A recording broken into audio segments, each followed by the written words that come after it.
Bonjour et bienvenue dans ce Disneylogie bonus.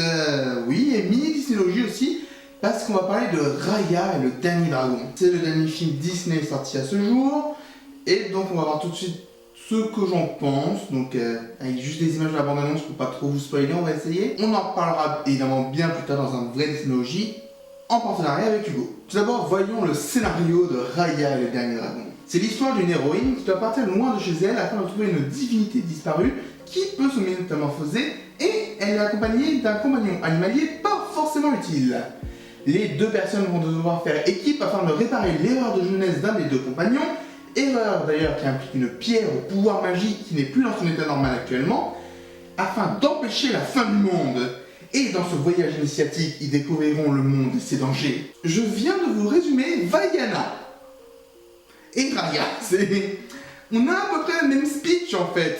Alors évidemment, Raya, il y a d'autres choses qui changent par rapport à Vaiana, on est d'accord, mais l'essence même de l'histoire est un peu la même. Et j'avoue que c'est un peu dommage parce que on s'attend du coup à comment va se dérouler le récit. Non seulement on a une structure un peu en forme de jeu vidéo, où on a un monde, des épreuves, un boss, et après ce boss, une amélioration pour le prochain monde et ainsi de suite. Et j'avoue que même si j'adore ce genre de structure, c'est prévisible à force. Il y a d'autres choses qui me gênent un peu dans ce film, c'est le fait que les personnages exposent de manière non naturelle les faits. C'est genre, Raya va parler avec son père pour nous expliquer quelque chose à nous, le spectateur, mais que son père est censé savoir déjà. C'est un peu saoulant parce que Disney a déjà montré qu'ils étaient bons pour exposer les situations. Ici, c'est pas le cas. Un autre problème un peu scénaristique du film, c'est que des fois, quand il y a une explication, les gens ils se font tout de suite « Ah mais oui, on a ça, donc du coup on aura ça, ça. » Ils comprennent tout de suite. Vous allez trop vite des fois et c'est dommage. Oui, on peut le comprendre, mais ça va trop vite. Et donc ça, cumulé au fait qu'on sache quasiment tout ce qui peut se passer dans le film un peu à l'avance, honnêtement, il n'y a eu aucun twist qui m'a vraiment... Oh mon Dieu! Non. Et c'est dommage, parce que Disney sait faire des films à twist. Pas ici, non. Et du coup, je donnerais un 12 pour le scénario. Parce qu'il y a un dernier truc qui me gêne, c'est que des fois, il y a des références modernes, je te dis non.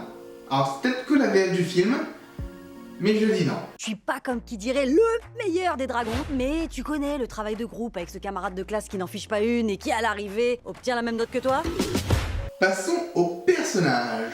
Alors, quand j'ai parlé de mascotte animalière inutile, c'était pour Tuk Tuk, parce que on changeait 2-3 petits trucs, on n'aurait pas besoin de lui. Et c'est dommage parce que il est mignon, vraiment.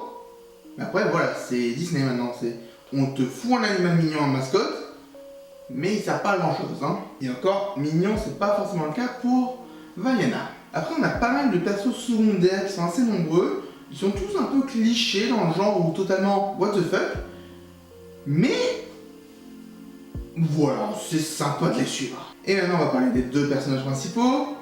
Raya, qui est une bonne héroïne, franchement, elle est cool à suivre. Et Sisu, ou Sisu.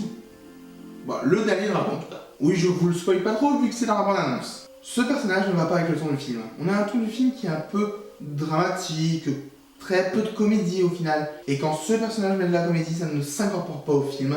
Et c'est vraiment dommage. Mais bon, ce personnage ne rabaisse pas non plus tous les autres, donc on va quand même donner un 13. Pour l'animation, on parle de Disney. On parle de Disney de 2021. Évidemment qu'elle est sublime, cette animation. J'ai légèrement préféré celle de la Reine des Neiges 2, j'avoue. Mais je serais vraiment désagréable de dire qu'elle est moche celle-là. Donc, je donne un beau et un grand 18. Pour la musique, et ben les... Ah zut! Mais il n'y a pas de chanson dans ce film! Ouais, aucune chanson.